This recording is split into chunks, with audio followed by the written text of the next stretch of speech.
Senhores, primeiramente, queria dar as boas-vindas aí, obrigado para aqueles que vieram presencialmente aqui, obrigado para quem está acompanhando eventualmente online. Esse evento está sendo transmitido no modelo híbrido, então tem muitos acompanhando também de forma remota. Bem-vindos à Casa Melhoramentos, prazer recebê-los aqui. A gente tem esse espaço justamente para ter essa troca. Esse é um movimento que a gente está começando agora, o Investor Day. É o primeiro movimento que a gente faz nos últimos anos, dada essa nova gestão. A gente vai falar muito do que a gente tem feito nos últimos 4 anos, desse novo modelo de gestão que a gente está atuando com a Melhoramentos. E, obviamente, resgatar muito também da história da companhia e falar um pouco do que a gente está já provando de resultados pensando no futuro. Ok? Para começar, eu trago aqui rapidamente a agenda, ou o que a gente imagina tocar no dia de hoje. Hoje a gente vai falar um pouco da nossa visão geral da companhia, a nossa estratégia, o que a gente tem feito de 2020 para cá. Daqui a pouco me apresento também aos meus colegas diretores que estão comigo. A gente fala um pouco dessa jornada, a gente fala um pouco do que a gente tem feito em cada unidade de negócio. O Melhoramentos tem uma característica de ter negócios com características e funções completamente diferentes. No final do dia, ou no final deste evento, né, a gente faz aqui um recap de tudo isso que a gente colocou, um pouco a visão futura, essa ideia, e a gente abrir para perguntas e respostas e ter um debate aqui com os presentes e quem estiver online acompanhando. Muito bem, a Melhoramentos, uma empresa tem muita história, muita tradição, talvez quem está aqui inicialmente ou quem já visitou a casa sente isso na prática, é um prédio, é um patrimônio tombado. Aqui por dentro a gente fez toda um retrofit, pensando e combinando todos os elementos da história e a nossa visão de futuro. Uma empresa fundada há 133 anos. No Brasil, são raros os casos de empresas tão longevas. É uma empresa listada. Hoje a gente tem o ticker MSPA3 e MSPA4 e a gente tem uma localização entre operações entre São Paulo e Minas Gerais. A companhia ela tem basicamente 3 grandes unidades de negócio. A gente tem uma ligada à cadeia de papel e celulose, onde a gente tem ali, então, toda a questão de cultivo, extração e comercialização de madeira. E a gente vende essa madeira para o mercado, tanto para fins de energia, tanto para fins de própria produção de celulose.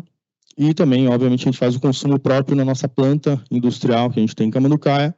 A gente vai falar um pouco mais dela mais à frente. A gente tem, oriundo dessas fazendas de eucalipto, um lado imobiliário, onde a gente tem extensas áreas aí na ordem de mais de 150 milhões de metros quadrados, para também pensar o desenvolvimento imobiliário perto das regiões que estamos, no nosso land banking. E temos um terceiro negócio, que é parte da origem da companhia, que é a nossa editora, e que a gente leva um produto com lado educacional para escolas públicas e privadas. A gente, obviamente, faz tudo isso ligado ao nosso propósito, sustentabilidade. A gente é signatário do Pacto Global da ONU, é a única empresa do setor que é 100% FSC, as demais são mistos. E a gente, obviamente, toda a questão de pessoas, GPTW, o movimento Elas Lideram, o Human on Board, vários outros reconhecimentos que a gente tem ligados a essa questão de sustentabilidade de maneira mais ampla. Do ponto de vista de governança, essa empresa vem se transformando num processo que começou ali em 2019, uma revisão do seu modelo de governança. Nessa revisão do modelo de governança, trazemos membros de conselho independentes. Então, parte hoje, né, a gente tem uma equidade aí de número de membros ligados às famílias, acionistas, e membros que vieram do mercado, sem ligação com as famílias, bastante sêniores, preparados. E o interessante da história, numa questão de independência, o presidente do conselho é um membro independente, e isso é descrito em nosso estatuto, inclusive para manter, como falei, essa independência na gestão e muito mais uma orientação mais técnica às tomadas de decisões. Tudo isso apoiado em vários comitês de assessoramento, então a gente vem apoiando nesse modelo desde 2019. A partir desse modelo, a gente mudou a estrutura. E aí a minha chegada, cheguei na companhia em 2020, eu sou egresso, vindo do mundo, o meu começo de carreira com Suzano, papel e celulose, depois trabalhei vários anos em consultorias internacionais de estratégia, até o convite para chegar aqui na Melhoramentos. Comigo eu tenho, e daqui a pouco cada um deles irá se apresentar aqui também, o João, que ele é o nosso CFO, cuida da parte de finanças e também operações, então estou falando de tecnologia, suprimentos. A Karen Neves, que é a nossa diretora de jurídico, pessoas e sustentabilidade. Temos o Thomas, que é o nosso diretor industrial da fábrica em Gama-do-Caia e a parte de operação florestal. E a Carolina Alcoforado, que é a diretora de inovação e novos negócios, que abaixo dela embarcam a área de editora e a parte de Altea, que é o nosso negócio imobiliário. Eu vou passar um vídeo institucional para vocês e volto em seguida.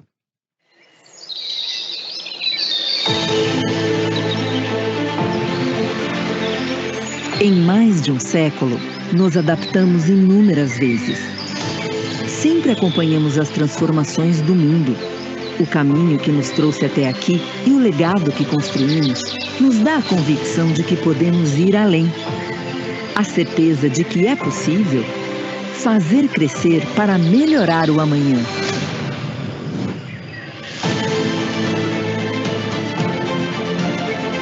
Acreditamos no poder de uma gestão sólida, transparente e com a participação de acionistas e conselheiros independentes. Em tudo o que fazemos, somos movidos a desafios. Sempre estivemos alinhados ao desenvolvimento educacional, estabelecendo novas conexões e abordando temas atuais. Estamos localizados em regiões próximas ao principal centro urbano do país. Sabemos do nosso potencial para desenvolver ainda mais estas áreas. Por meio do plantio de pinos e eucalipto e da gestão ambientalmente adequada, garantimos a continuidade do nosso processo para a produção de fibras de alto rendimento. Mantemos um olhar firme para a sustentabilidade. Possuímos a certificação FSC 100%, o que garante a gestão responsável das florestas. E se formos falar das nossas florestas em números, 49% da nossa área total é dedicada à preservação, totalizando 79 milhões de metros quadrados de florestas nativas. O que reforça o compromisso com a nossa política de desenvolvimento florestal que visa proteger os ecossistemas.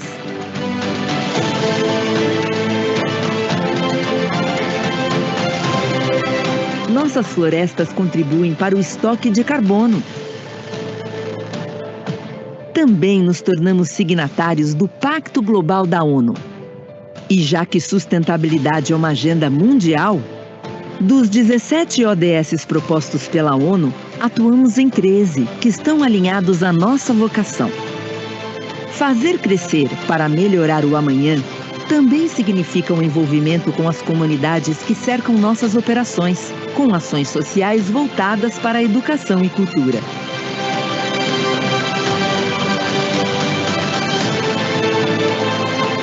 E se você perguntar qual é a força que move toda essa estrutura, a resposta é simples: as pessoas. As pessoas são o nosso maior valor. Por isso, praticamos uma gestão que fortalece e engaja as equipes. Temos paixão por fazer acontecer. Somos fortes o bastante para fazer crescer e melhorar o amanhã. Somos a Melhoramentos.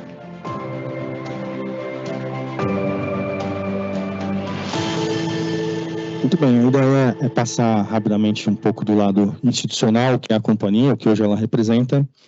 E a ideia agora a gente falar um pouco de dois capítulos que a gente tocou no nosso plano estratégico. A gente, na nossa chegada em 2020, criamos esse plano. O plano ele tinha duas grandes vertentes, uma que a gente chamou de Grow the Core, era como a gente poderia chegar no máximo potencial de cada um dos negócios atuais da Melhoramentos, e o outro lado transformacional, o que a gente poderia, de fato, trazer de novos negócios ou adjacências aos negócios atuais para a geração de novas receitas para a companhia.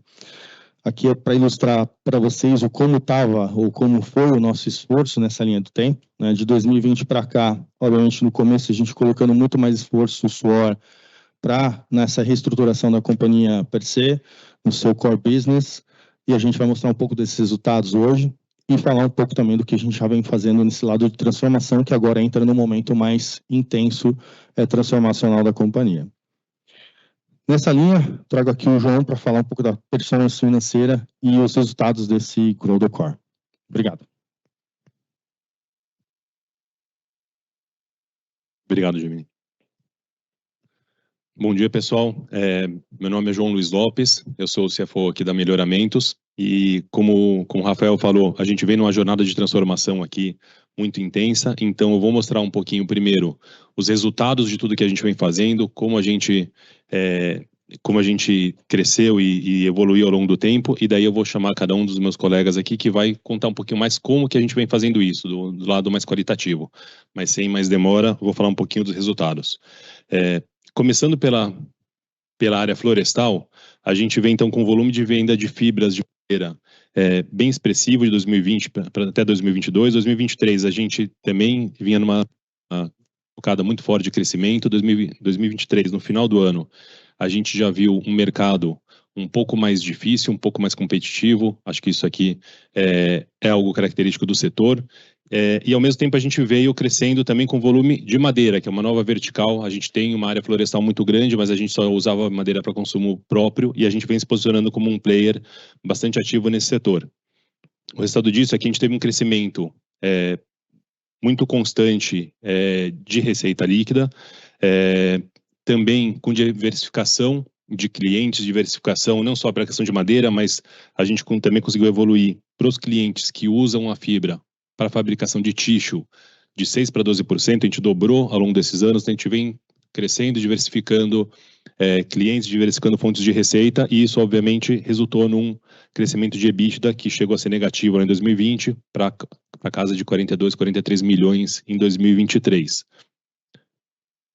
Na editora, a gente também teve uma transformação muito grande, a gente conseguiu aumentar o número de exemplares, mas a gente veio adaptando a estratégia ao longo do tempo. Hoje a editora vende para 2 segmentos, o segmento trade, que são as livrarias, é a compra do dia a dia, e o institucional, que são os governos, que são as escolas, etc. A editora, a gente também teve um crescimento de receita, calcada numa nova estratégia. Em 2023, a gente também viu um mercado um pouco mais difícil, isso levou a uma reestruturação e uma nova estratégia que a Carolina vai apresentar um pouco melhor daqui a pouco, mas tem uma mudança bastante expressiva acontecendo na editora agora. E a Altea, que é a nossa área de negócios imobiliários, é uma área nova, uma perspectiva nova de fazer uma gestão mais ativa do nosso portfólio imobiliário. Também vem um crescimento bem expressivo. Aqui tem projetos tanto de receita recorrente, quanto de compra e venda, desinvestimento de ativos. O EBITDA já bastante significativo, e essa aqui é uma vertical que a gente imagina que vai ter um crescimento muito expressivo ao longo dos próximos anos, pelo tamanho, pelo potencial que a gente tem. Dito isso, então, a companhia como um todo, no consolidado, a gente teve um crescimento médio de receita de 27% ao ano nos últimos 4 anos, de 2020 para 2023. A gente saiu de um EBITDA negativo de quase 40 milhões para 50 milhões no ano passado e chegou a uma alavancagem de 2,1 vezes. Então, é uma companhia de 133 anos, mas que vem crescendo num ritmo de startup, justamente por essa transformação que vem acontecendo. A receita consolidada saiu de 102 milhões para 208 milhões nesse período. Hoje, como eu já mostrei, a Florestal é nossa maior linha de negócios, responde por 80% dos negócios do grupo, a editora 14%, a Altea é um pouco menor, mas como eu falei, a Altea é um grande vetor de crescimento. Tudo isso acompanhado de uma gestão, e acho que talvez esse slide aqui seja o que melhor representa a transformação que a gente vem fazendo, uma gestão de custos e despesas muito relevante. Então, quando a gente olha o lucro bruto, receita menos custos, a gente saiu de 22% para 43% da receita. O que é isso? Eficiência operacional no processo produtivo. Então, o processo produtivo, nas diversas linhas de negócio, vem passando por uma série de inovações, uma série de melhorias. De novo, não vou dar muito spoiler aqui, porque o Thomas vai apresentar isso um pouquinho melhor, a Carol também. E do lado de despesas, a gente também vê um controle muito grande. A gente cresceu 5% ao ano de despesas, levemente acima da inflação, praticamente na inflação, mesmo com todo aquele crescimento que a gente mostrou. Então, isso aqui resulta num resultado líquido crescente. A gente vem pelo 2º ano consecutivo com resultado positivo, 4º ano de crescimento já. O EBITDA também, como eu já falei, saindo da casa de menos 34 para quase 50 milhões. E tudo isso sem perdendo a capacidade de investir, pelo contrário, investindo mais. Então a gente teve não só um CAPEX crescente, como a gente tem, que são os investimentos em silvicultura, que até caíram, que pese a gente estar produzindo um volume de mudas e plantando muito mais, e vem investindo também cada vez mais em inovação. E a tendência é que isso continue acontecendo, que é justamente a área de novos negócios. Daí aqui a gente vê claramente o final do Grow Decor e o começo da parte de transformação que o Rafael mostrou. Dividendos, obviamente, acompanham o resultado do lucro, então a companhia fazia alguns anos que não distribuía dividendos e vem distribuindo nos últimos 2 anos. E com um perfil de estrutura financeira bastante adequado. Então, a nossa dívida líquida caiu em 2023, ela veio crescendo, a gente fez um trabalho aqui de liability management muito forte, que continua ainda. A gente chegou, como eu já falei, em 2,1 vezes, com custo da dívida super controlado, uma companhia do nosso tamanho, 13,1% ao ano. Uma dívida saudável, com uma distribuição de indexadores saudável, diversificada, e um perfil do endividamento também mais concentrado em dívidas de mercado. Isso aqui é basicamente o CRI que a gente tem a mercado, mas também com acesso a bancos, tanto públicos quanto privados. Então, acho que a gente tem uma diversificação de fontes de recursos super interessante que vão possibilitar a continuidade do nosso crescimento. Passei bastante rápido aqui, pessoal, mas era só para dar um overview. Os números são públicos, a companhia é listada, está na bolsa. Então, agora eu vou chamar a Karen, que vai falar um pouquinho mais de como a gente vem fazendo essa transformação, como a gente vem entregando esses resultados. Obrigado. Bom dia a todos. Prazer recebê-los aqui nessa manhã de sexta-feira, ensolarada. E eu tenho aqui alguns temas que a gente gostaria de destacar. Eu sou responsável pela área de pessoas, jurídico e sustentabilidade. Então, eu destaquei alguns highlights que aconteceram em 2023 aqui na empresa. Primeiro, algo muito relevante para melhoramentos e para o planeta, vamos dizer assim, ainda mais hoje em dia que vemos aí o impacto, né, climático que tem acontecido no mundo e no nosso país, né? Então, nós optamos por instituir uma RPPN. RPPN é Reserva Particular do Patrimônio Natural. É uma área que ela fica 100% preservada, é a 5ª maior do estado de Minas Gerais, fica lá na nossa localidade, ali na Serra da Mantiqueira, no sul de Minas, né, em Camanducaia. São 23 milhões de metros quadrados de Mata Atlântica, e esse destaque faz com que a gente consiga preservar essa área e instituir aí algumas destinações, como, por exemplo, educação ambiental, ecoturismo e pesquisas científicas. O importante é destacar aqui também que nesta região, até porque somos certificados FSC 100%, isso faz com que tenhamos várias rotinas muito sérias e muito rigorosas com relação à fauna e flora, é que por conta desse todo cuidado que temos com as nossas áreas, lá a gente conseguiu encontrar uma espécie rara de um macaco, que é Muriqui do Sul, que no mundo tem 1.200 indivíduos. Então é algo que a gente ressalta aí como é importante essa preservação, e a gente já encontrou uma família lá, e cada ano que passa, essa família a gente encontra outros indivíduos espalhados na região. Outro comprometimento que a gente tem é algo que vem já desde da fundação da empresa, esse compromisso genuíno com a sociedade. Um exemplo disso é a Escola Rural Alice Weisflog. Ela é uma escola que já formou mais de 10 mil alunos, é uma escola 100% social, e atua lá em Camanducaia. Foi criada inicialmente para os alunos, filhos de trabalhadores da fábrica, e agora isso expandiu para toda a região. A reboque da escola, a gente instituiu também no finalzinho de 2023, mas no ano passado que ela engrenou, foi a biblioteca, também comunitária. O ano passado, mais de 1.600 livros foram emprestados ali na região, é algo que nos enche de muito orgulho. A Cata do Pinhão é um momento que a gente abre as áreas para a comunidade local.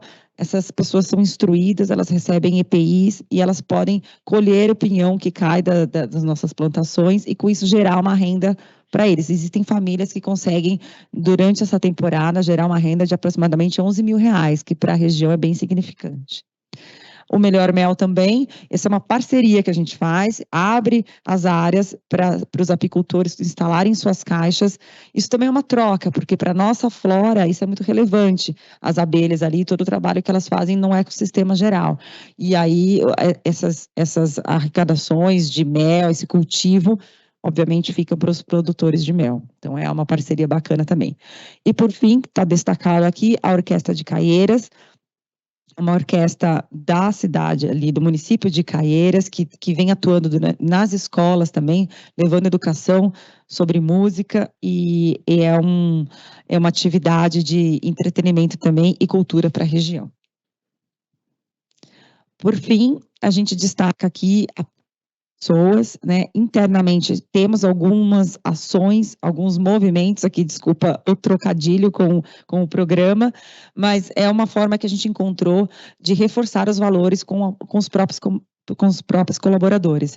Então temos nessas frentes voluntários que destacam um momento aí do seu dia para atuar em frentes como o Valor em Foco, Você Melhor, Onboarding e Troféu Boa Ideia. Todas essas atividades são relacionadas aos nossos valores e buscam engajar os colaboradores nos nossos próprios valores.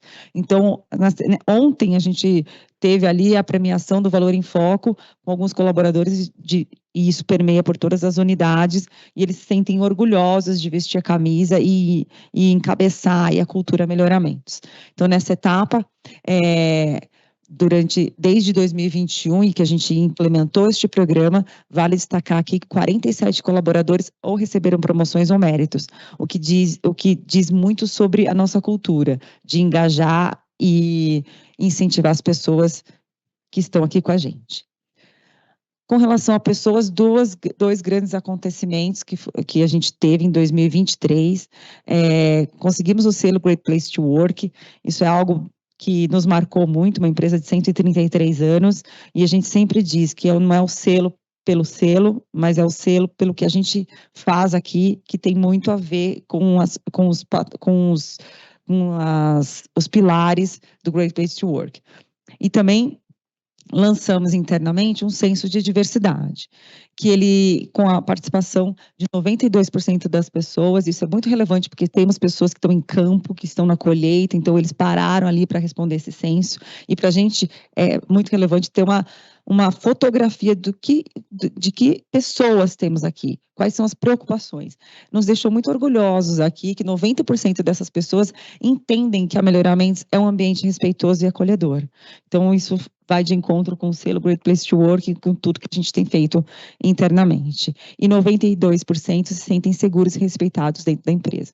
Então, eu acho que esse é um princípio básico que todas as companhias deveriam ter e a gente fica aqui tranquilo de entender que estamos no caminho certo. Com relação ao selo WOB, é o Woman on Board, é um selo que reconhece quando o conselho tem pelo menos 2 mulheres no corpo de conselho de administração, e nós mantemos isso desde lá de 2019, com 2 mulheres representando 20% do conselho de administração. Além disso, 50% da diretoria de mulheres, 38% dos cargos de liderança são ocupados por mulheres, e 30% dos colaboradores, no geral, são mulheres. Então, quando a gente compara com outras empresas que têm metas tão agressivas, elas falam, em 2025 teremos 30% de mulheres na liderança. A gente já está aí um pouco além desta meta. Agora eu vou chamar meus colegas aqui, o Thomas, para falar da área de negócios.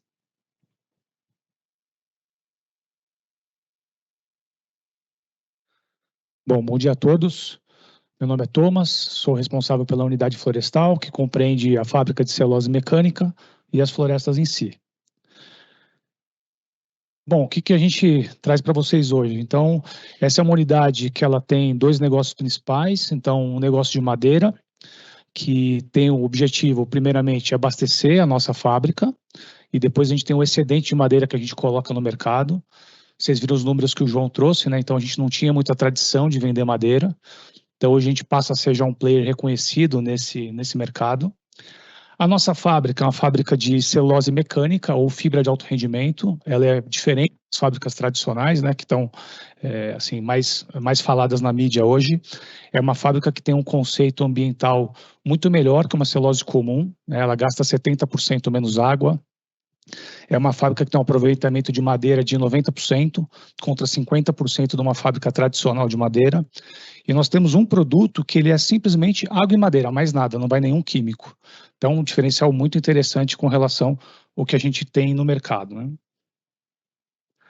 Bom, a fábrica a gente teve algumas ações principais que foram feitas, então acho que assim, tudo começou com housekeeping, né? Então, trazer a cultura de limpeza, organização, segurança. Então, no melhor momento de acidentes que essa fábrica já teve, estava há muito tempo sem nenhum problema. Então, a gente trouxe um pouco dessa cultura de trazer longevidade para os equipamentos, cuidar dos equipamentos da maneira adequada. A gente teve uma revitalização importante no nosso sistema de energia hídrica, vou contar mais à frente, foi um case bem legal. A ETE, na parte de eficiência e operação de custos, também está em outro patamar do que era anos atrás, muito mais adequada e super correta ambientalmente. A linha de transmissão, então a fábrica tinha um gargalo de energia elétrica, que eu vou contar à frente. Também agora a gente está pronto para uma expansão, né, tem energia disponível. E o mapeamento da madeira, então a gente não tinha esse fit com o mercado e está sendo um grande alavancador para a unidade. Então, um primeiro case para contar em mais detalhes para vocês, a gente tradicionalmente no nosso produto, ele era composto 20% de pinos e 80% de eucalipto. E aí, desde a chegada da diretoria nova, a gente começou a estudar, olhar para isso, né, já que o ciclo do pinos é de 14 anos, do eucalipto tem 7. Então, para nós, obviamente, é muito vantajoso conseguir transformar essa fibra para 100% eucalipto. A gente começou um trabalho junto ao P&D e a gente foi aos poucos mexendo na receita, mexendo nos parâmetros de engenharia da fábrica e agora, ali em 2023, a gente já usou o nosso produto com 100% eucalipto, né, um produto reconhecido pelos clientes com um resultado melhor. A gente está indo para o 18º mês sem nenhuma reclamação de cliente, o que também é bastante incomum nessa indústria de celulose e papel. E a gente abriu aqui para a companhia, então, cerca de 565 hectares de plantio, já que o ciclo do eucalipto é muito menor, gerando 113 mil cúbicos de madeira a cada ciclo de 14 anos, e com uma disponibilidade imediata de 400 mil cúbicos de pinos que a gente já está colocando no mercado. Agora a gente está ciclando essa floresta para em 2028 a gente está 100% eucalipto nas nossas plantações. Aqui, produção de mudas, onde tudo começa, né? Aqui tem um case muito legal, né, de redução de custo. Então, a muda estava em 1,72 em 2020, ela está em 0,82, então caiu pela metade aí o custo da nossa muda. Aqui, assim, foi feito um trabalho grande de qualificação de equipe, treinamento, alguma revitalização de equipamento, mas basicamente um viveiro florestal é gente, né? Então, todo o cuidado aí que o RH trouxe, todo olhar nosso mais próximo para essas pessoas e a capacitação dessa mão de obra trouxe a gente para esse resultado aí. E, além de reduzir drasticamente o custo, também a quantidade de muda. Então, a gente comprava muita muda no mercado, mesmo tendo viveiro próprio, a gente praticamente não tem que adquirir material genético de ninguém e trabalhar com os próprios materiais dá melhoramentos. A linha de transmissão, que a gente fez em parceria aqui com a diretoria da Carolina, que ajudou a gente nessa empreitada. Então, a gente tinha uma energia elétrica muito instável. A fábrica tinha aí alguma coisa como 14 dias por ano parada sem energia, né? E aí, quando acaba a energia, de religar traz alguns transtornos, né? Então, teriam mais horas contabilizar de transtornos causados com essa queda de energia, e agora a gente teve um parceiro que aportou o capital, né, para melhoramentos, então não teve nenhum investimento do nosso lado, e agora a energia muito mais estável e com ganho de capacidade de 34 kV para 134 kV. Então a empresa está pronta para uma expansão, inclusive uma expansão muito grande, se a gente, né, assim quiser. Bom, aqui é o case que eu comentei com vocês de energia elétrica. Aqui, acho que é a única empresa do Brasil, eu não conheço outra, que tem um dos seus motores da fábrica alimentado por energia totalmente limpa. Então, é um canal, né, de 4 quilômetros, onde por gravidade essa água desce e abastece um dos motores. É uma turbina cinética. Então, a nossa fábrica tem um dos seus principais motores com até 50% de uso de água, né? Então, a energia é totalmente limpa. A gente fez um estudo para fazer essa reforma, todo esse todo esse recap aí que a gente precisava fazer nessa turbina, e teve uma economia de R$605 mil no ano, né? Além de deixar a gente mais ainda sustentável, ambientalmente correto. Acho que vocês estão vendo todos, desde o começo aqui, né, da apresentação, e é uma coisa muito genuína dos fundadores, né? Muito antes do ESG estar. A empresa já tem a preservação de mais florestas do que manda a legislação, né, fez a RPPN, que é a decisão de uma floresta que vai ficar 100% aí para o patrimônio da cidade, né, então totalmente intocada. Então acho que é muito genuíno e para mim é um orgulho estar fazendo essa transformação junto com meus colegas aqui e os cerca de 400 colaboradores que a Melhoramentos tem. Passar a palavra para minha colega aqui, a Carolina.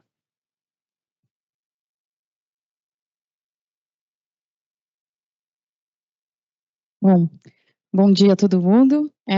Eu falo um pouquinho de tudo aqui.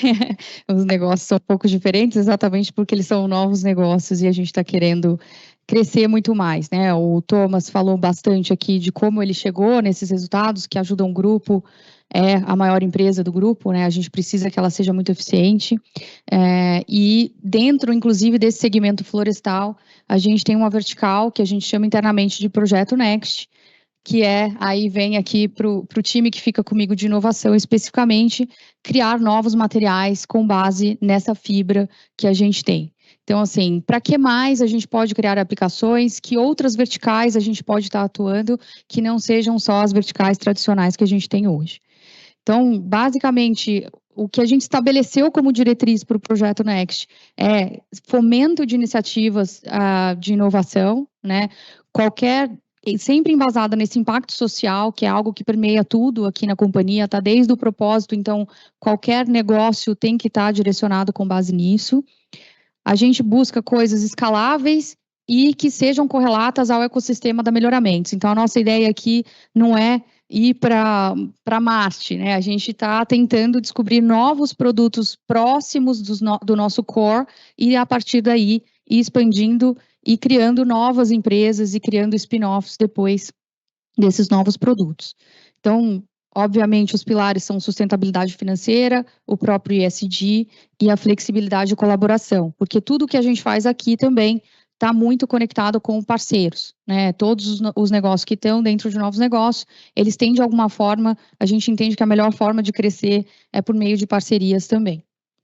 Então, nessa linha, aqui na área de Next, a gente ainda não pode falar muito, em breve a gente lança, né, um projeto que a gente vai divulgar ao mercado, mas basicamente a gente estipulou um pipeline, então a gente vem estudando uma série de novos materiais, fazendo testes, com Open Innovation, né, com startups que a gente traz para dentro de casa, trabalhando com desenvolvimento próximo a empresas, trabalhando junto à academia também, né, a gente tem projetos diversificados, mas basicamente o primeiro projeto ou os primeiros projetos que a gente vai lançar, eles estão conectados como prioridade a substitutos do plástico de uso único. Então, nossa preocupação a gente vê uma preocupação consistente disso nos consumidores, os consumidores têm pressionado grandes indústrias por isso, e a gente gostaria de fazer a parte ofertando algo para que a indústria possa mudar.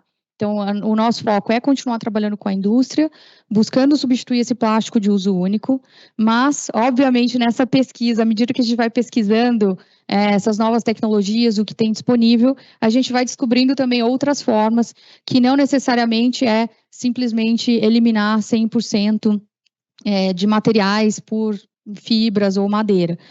Eventualmente, a gente pode fazer materiais mistos que têm um impacto significativo na redução da pegada de carbono, também focado nas indústrias, mas aí já são produtos de alta durabilidade, que são coisas que têm capacidade depois de ter uma destinação adequada, uma reciclabilidade. Então, além de ter uma redução na geração, a gente consegue depois fazer todo o rastreamento desse produto e a reutilização. Isso é a nossa próxima onda que a gente imagina fazer. Em seguida, também, materiais focados mais para a construção civil, a gente já vem trabalhando alguns pilotos, a gente está um pouco mais no início dessa pesquisa, mas a gente entende também que nos próximos anos a gente traz soluções para o mercado focados em utilização de resíduos de madeira, que são coisas que não custam nada para a gente, né, porque a gente tem no nosso próprio processo. Então, como usar o resíduo do nosso processo para entrar com materiais de alta durabilidade e alta qualidade em uma indústria que é tão poluente como a indústria da construção civil. É um super desafio, técnico inclusive, mas a gente vem trabalhando muito forte nessas frentes, e a gente tem esses 3, por mais que a gente está falando de uma visão de 4 anos, são coisas que já estão, né, são materiais que já estão sendo testados aqui dentro do nosso time, e aí mais adiante a gente vê também ainda outras possibilidades um pouco mais rocket science, vamos brincar assim, de nanotecnologias e ligninas, que para o nosso processo ainda não é tão imediato. Mas aqui a gente considera muito, olhando para o que a gente tem dentro de casa, olhando para o impacto que a gente quer criar e qual é a necessidade das indústrias, a gente está tentando casar esses 3 e criar um novo mercado aqui. A editora, né, como a gente falou, a editora vem numa transformação, então, basicamente, a partir de janeiro desse ano, a gente fez toda uma reestruturação na editora.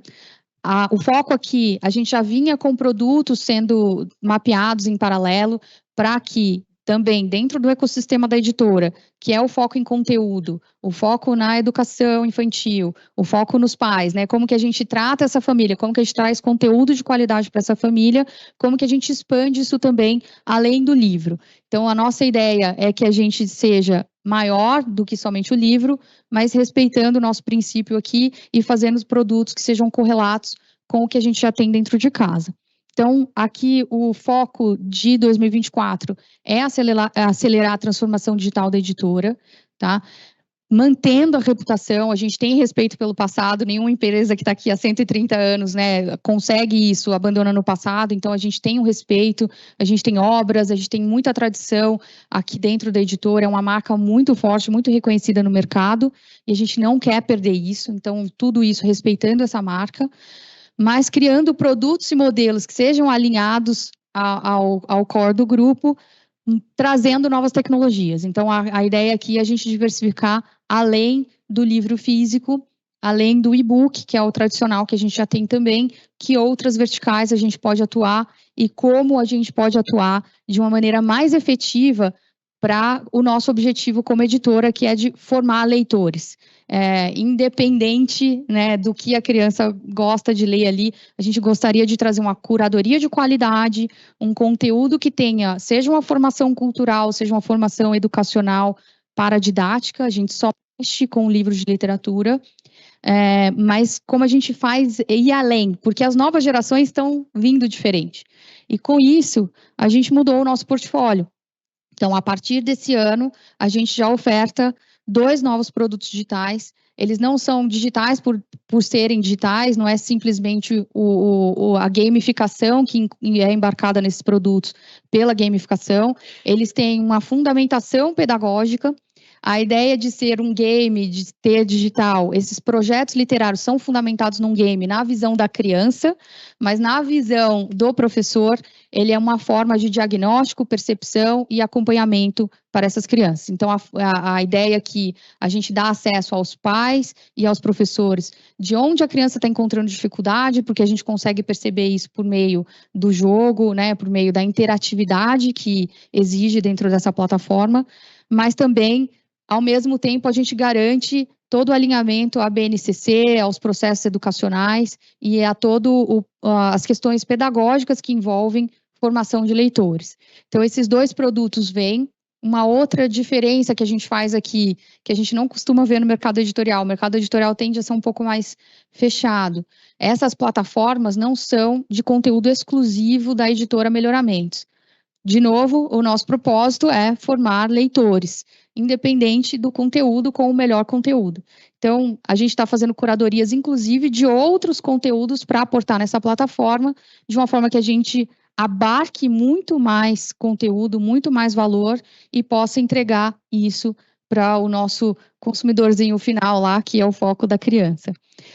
Mas ainda assim a gente permanece com o nosso catálogo tradicional, que é o que, né, tem uma recorrência, a gente tem um reconhecimento também de mercado, continua sendo importante para a gente tem revitalizado algumas obras, a gente vai criar novas verticais de interativos, a gente tem uma parceria com a Disney, que é a mais longínqua do Brasil, a gente tem há 80 anos uma parceria com a Disney, nós fomos o primeiro licenciado no Brasil da Disney, a gente tem bastante orgulho e, obviamente, também tem super a ver com a nossa forma de interação com as crianças. Então, a gente permanece com esses interativos e a gente lança, porque também a gente sabe que nem todas as escolas querem produtos digitais agora.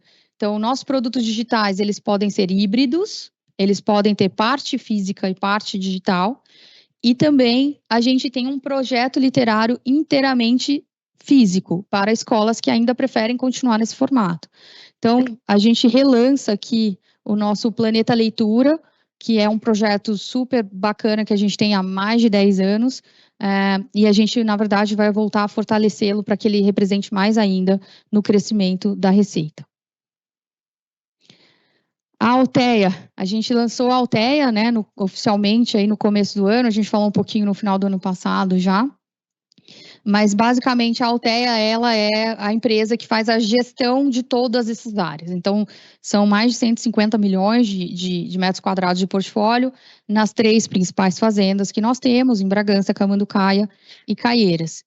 Mas a Alteia, ela não é só vamos fazer residencial e logístico, como ela faz a gestão de todas essas áreas, e como muitos já falaram aqui, a gente tem vocações muito diferentes para cada área, inclusive a parte ambiental, que para a gente é muito importante, a Alteia já vem com esse compromisso também de gerenciar, junto com a área de sustentabilidade corporativa, esses 70 milhões de metros quadrados de preservação.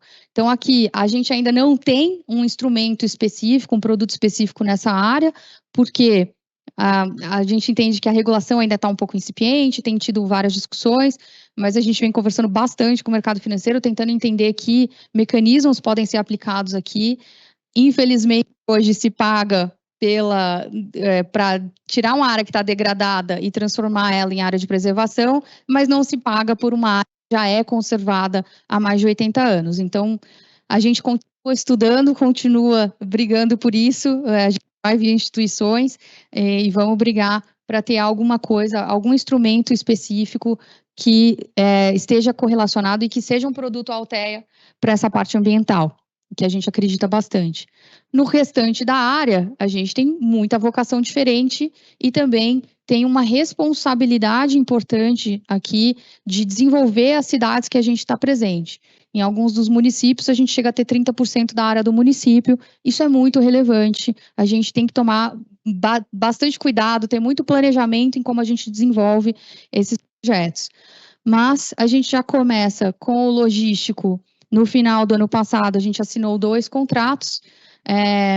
A gente tem no setor rota, que é essa área que a gente chama aqui, uma área total de 2 milhões de metros quadrados, que vão virar mais de 300 mil metros quadrados de ABL. Então, isso já está assinado com um grande parceiro. E aqui também a gente escolhe parceiros que são bastante estruturados, que tenham conexão, né? Parte da exigência aqui é que esses galpões sejam certificações LEED, então tudo isso acaba permeando também a nossa escolha da parceria e do desenvolvimento. A Brick Capital, a gente tinha um antigo parque industrial que foi pensado lá na década de 70, mas não foi feito nada com isso. A gente finalmente agora reestruturou, remodelou e a gente está em uma nova aprovação. Há também um novo galpão com ABL de mais de 30 mil metros quadrados lá em Caieiras. Então, esses 2 projetos são em Caieiras. Esse daqui está mais próximo da Centralidade e da Bandeirantes. O anterior está com acesso via Anhanguera. O residencial, a gente tem um empreendimento que já foi lançado, mas a gente tem mais uma série de empreendimentos em lançamento, também contratos já assinados aqui.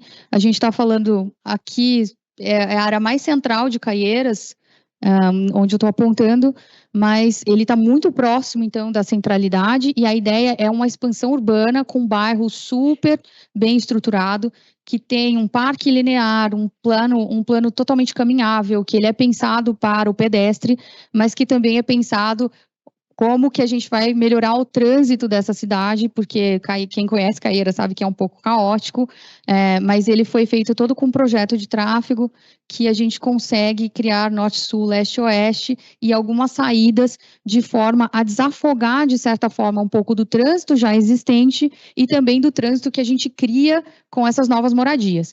Então, aqui a gente está falando de mais de 1.700 lotes e também por ser uma área muito estruturada e um bairro mais completo, a gente tem todo tipo de vocação de terrenos nessas áreas, desde empresarial, comercial, residencial, misto. Então, aqui a gente tem um pacotinho um pouco mais completo do que significa esse novo bairro. A gente a ideia é uma criação de emprego aqui nessa área, uma incorporação de prédios também vertical, para ter um acesso mais econômico também, e condomínios fechados em grandes bolsões aqui, para trazer também o pessoal que trabalha aqui, né, ou que é dono da empresa. Então, é uma ideia de fazer um condomínio que traz um pouco de todas as demandas. No turístico, que parece um pouco, né, de início parece um pouco desconectado, na verdade, a gente fez um grande master plan. Monte Verde está aqui exatamente nesse quadradinho, e tudo para o lado de Monte Verde é a área da Melhoramentos. Então, onde está mais escurinho aqui é a área da Melhoramentos. A gente está falando de quase 110 milhões de metros quadrados aqui nessa região. Então, hoje, durante a pandemia, Monte Verde expandiu muito, teve muita demanda de turistas, muito concentrado ainda, e aí a gente foi estudando junto com poder público local, com os próprios empresários da localidade, para entender o que seria adequado para o desenvolvimento de Monte Verde. A nossa ideia aqui é fazer algo que seja bem acessível para a família, então que tenha atrativos turísticos, não só para os aventureiros do ecoturismo, mas que tenha também para uma pessoa mais de idade, pais com crianças, que ele seja mais inclusivo nesse aspecto de atrair todo mundo, mas também de gerar uma renda muito maior para a região, porque hoje esse 1 milhão de turistas já entra lá com uma certa dificuldade pela alta concentração e pela sazonalidade. A ideia é que a gente consiga também gerar atrativo suficiente para que Monte Verde seja atrativo todo o tempo do ano, que a estadia seja maior, né, ou seja, aumente o comércio local, mas que tenha um crescimento orgânico também. Então, não dá para a gente falar de turismo sem falar de urbanização, no caso de Monte Verde, e foi esse o plano que a gente fez. A gente criou um grande master plan, pensando em etapas de desenvolvimento. Então, são polos receptivos, são polos de turismo, que respeitam toda a parte do meio ambiente, mas que a gente vai criando novos atrativos, né, para que quem está lá queira ficar uma semana e não só 2 dias. Agora, para a gente criar todo esse polo receptivo, todas as novas atrações, a gente precisa criar meios também da pessoa ou ficar lá para investir ou aumentar essa população. Quem trabalha, quem você vai colocar para trabalhar no seu hotel, né? Como que essa pessoa vai viver ali? Então, isso foi uma preocupação também, o que gerou uma série de polos também urbanos que a gente colocou aqui nesse projeto.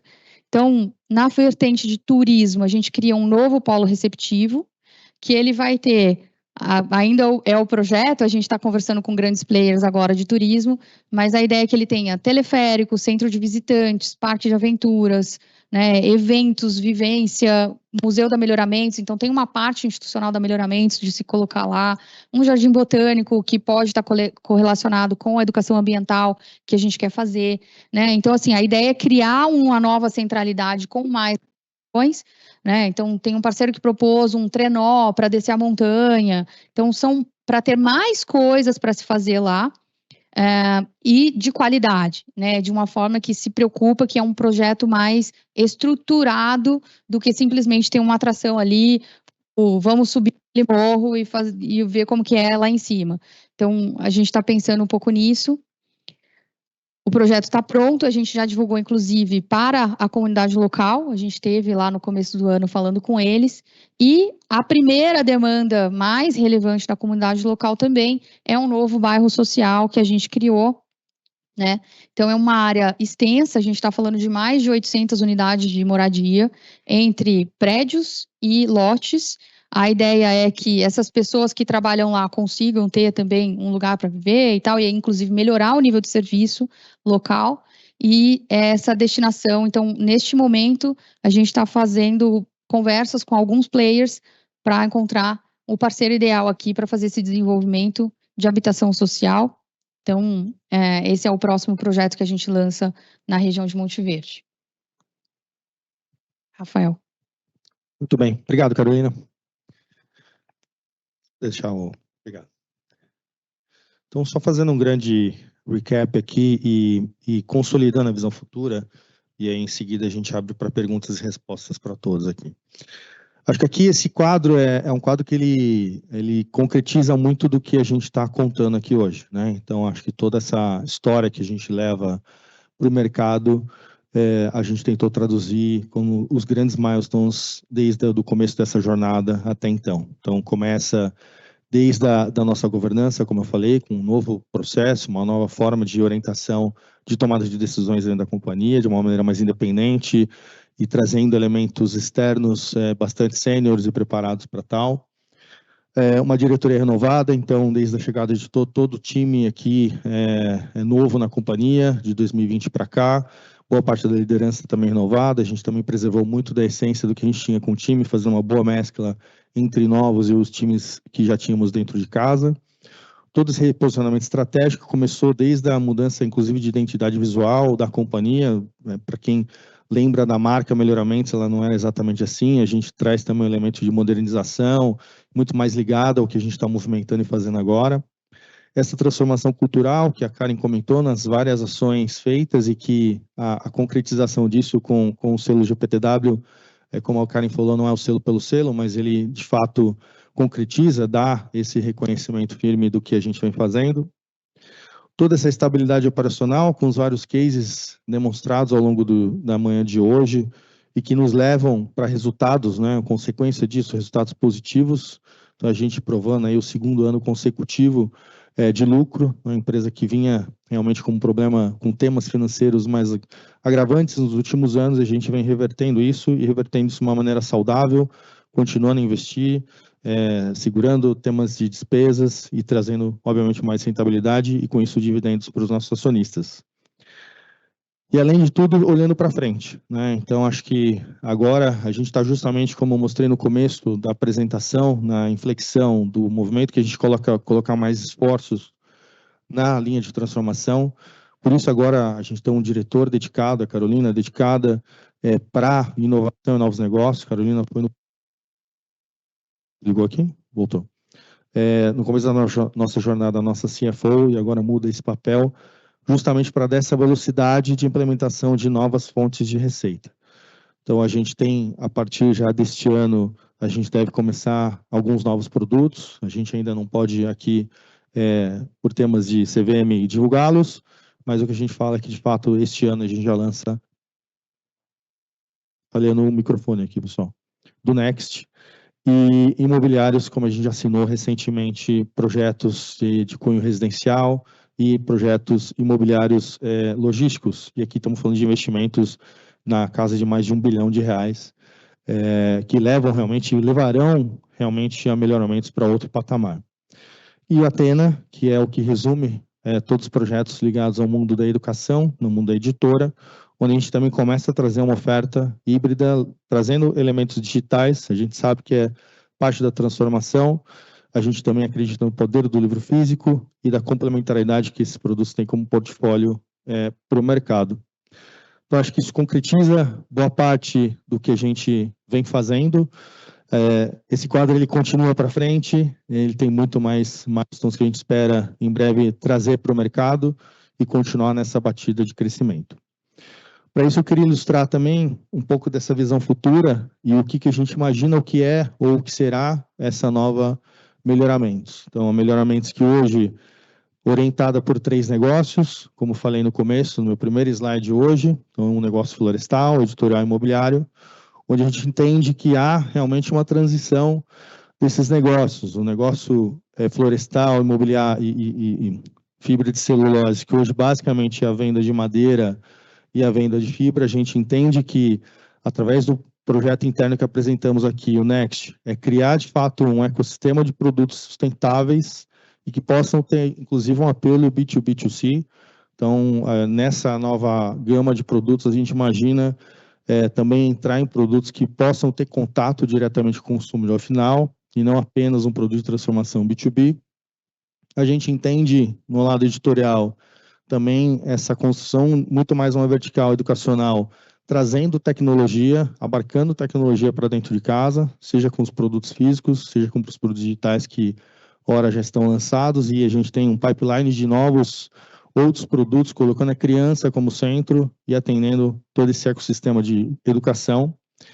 E o imobiliário, esse talvez o já mais avançado nesse nosso projeto transformacional, porque já temos uma marca dedicada, uma empresa dedicada para isso, que é a Alteia, que ela já nasce com um land bank bastante relevante, mais de 150 milhões de metros quadrados, e já com projetos assinados com grandes players aí do mercado, como falei, já investimentos somados aí superiores a 1,5 bi de reais.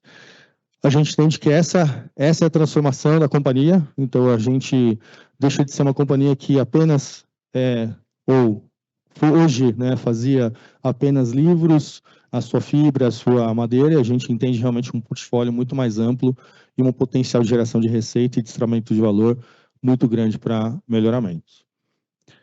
Essa é a ideia, senhores, e agora eu agradeço e abro para perguntas e respostas. Obrigado.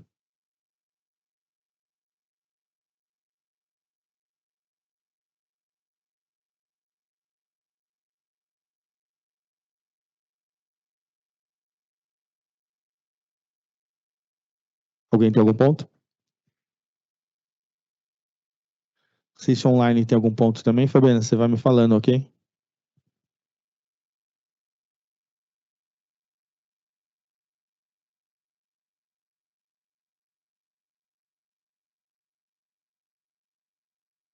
Tem perguntas?